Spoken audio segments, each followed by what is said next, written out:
ఎలా ఉన్నారు అందరూ? వెల్కమ్ టు మీతో చెప్పాలని. ఈరోజైతే మా గార్డెన్లోని రకరకాల చామంతులను అయితే చూపిస్తాను. స్కిప్ చేయకుండా పూర్తిగా చూడండి. సబ్స్క్రైబ్ టు మీతో చెప్పాలని. ఈ చలికాలంలో రకరకాల పూలు మనకు కనువిందు చేస్తూ ఉంటాయి కదా, అందులో బంతులు, చామంతులు, ఇంకా రకరకాల పూలు అయితే మనం ఈజీగా పెంచుకోవచ్చు. ఇప్పుడైతే మా గార్డెన్లో చామంతులను చూస్తూ వాటికి ఎటువంటి ఫెర్టిలైజర్స్ ఇవ్వాలి, ఎలా కేర్ తీసుకోవాలన్నది చూద్దాము. చూస్తున్నారుగా, ఇవి వచ్చేసి ఎల్లో చామంతి మధ్యలో గ్రీన్ వచ్చిందనమాట. చాలా బ్యూటిఫుల్గా ఉన్నాయి ఫ్లవర్స్.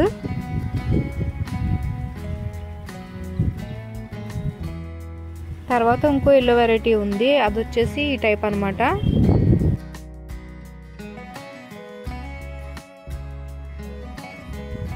మనం కనుక చామంతి మొక్కల్ని కానీ కొమ్మల్ని కానీ ఆగస్టు జూలై నెలలో పెట్టుకుంటే ఈ పాటికి మొగ్గల నుంచి పూలుగా మారి మనకి ఇలా విరబోస్తూ ఉంటాయి.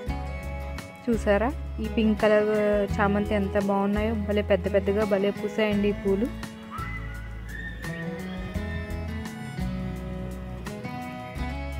ఈ పింక్ చామంతి వచ్చేసి మధ్యలో గ్రీన్ వస్తుంది.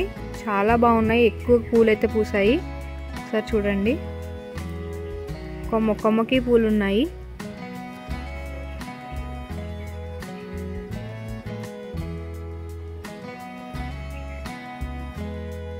ఇవి చూసారా మొగ్గలుగా ఉన్నాయి, గ్రీన్ చామంతి. లాస్ట్ ఇయర్ కూడా పూసాయి, చాలా బాగున్నాయి. ఇవి ఫుల్ గ్రీన్ అనమాట. లాస్ట్ ఇయర్ వచ్చేసి మధ్యలో వేరే కలర్ వచ్చింది, చాలా హ్యాపీగా ఉంది. ఈ ఎల్లో కలర్ చామంతి చూడండి ఎంత బాగున్నాయో. ఇవైతే లోకల్గా కొనుక్కున్నాము, చాలా బాగున్నాయి. చామంతులు అనేవి చలికాలంలో చాలా అందంగా పూస్తాయి. రకరకాల కలర్స్లో అయితే మనకి అవైలబుల్గా ఉంటున్నాయి కదా ఇప్పుడు ప్రెజెంట్.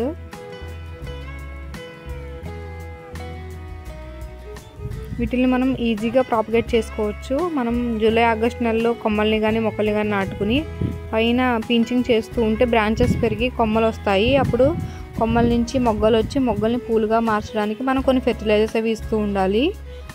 జనరల్గా ఇలాంటి ఫెర్టిలైజర్స్, ఎన్పీకే ఫెర్టిలైజర్స్ లాంటివి ఇవ్వడం వల్ల చాలా మంచిది. ఇవి వచ్చేసి బీట్రూట్ తొక్కలను అయితే ఒక రోజంతా నీళ్ళలో అయితే నానబెట్టాను. వీటిని అయితే డైల్యూట్ చేసి మొక్కలకి ఇస్తే పూలు మంచి రంగుతో పెద్ద పెద్ద పూలు అయితే పూస్తాయి.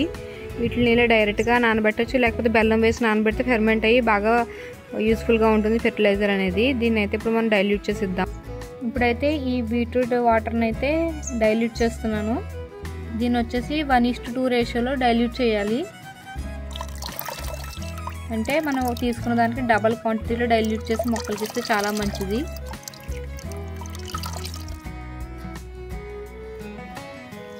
ఇలా లిక్విడ్ ఫెర్టిలైజర్స్ ఇస్తే త్వరగా అబ్జర్వ్ చేస్తాయి మొక్కలు అనేవి. బీట్రూట్ తొక్కలే కాకుండా ఉల్లిపాయ తొక్కలు, కూరగాయల తొక్కలను కూడా ఇలా వాటర్లో వేయడం వల్ల చాలా మంచిది. ఎన్పీకేతో పాటు సల్ఫర్ కూడా వస్తుంది ఉల్లిపాయ తొక్కల్లో ఉండే సల్ఫర్ వల్ల. దీన్ని కూడా డైల్యూట్ చేసి మొక్కలకి అయితే ఇచ్చేద్దాం.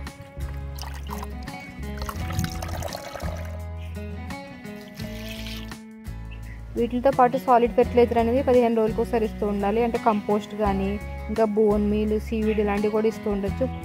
ఇంకా కంపోస్ట్ అయితే ఇస్తున్నాను. కంపోస్ట్ ఇచ్చాక పైన మట్టితో కప్పేసి వాటరింగ్ అనేది చేసుకోవాలి. చూసారు కదా, ఈ వీడియో మీకు ఎలా అనిపించింది? వీడియో నచ్చితే తప్పకుండా లైక్ చేయండి, షేర్ చేయండి, మా ఛానల్కి సబ్స్క్రైబ్ చేయండి. Thank you for watching.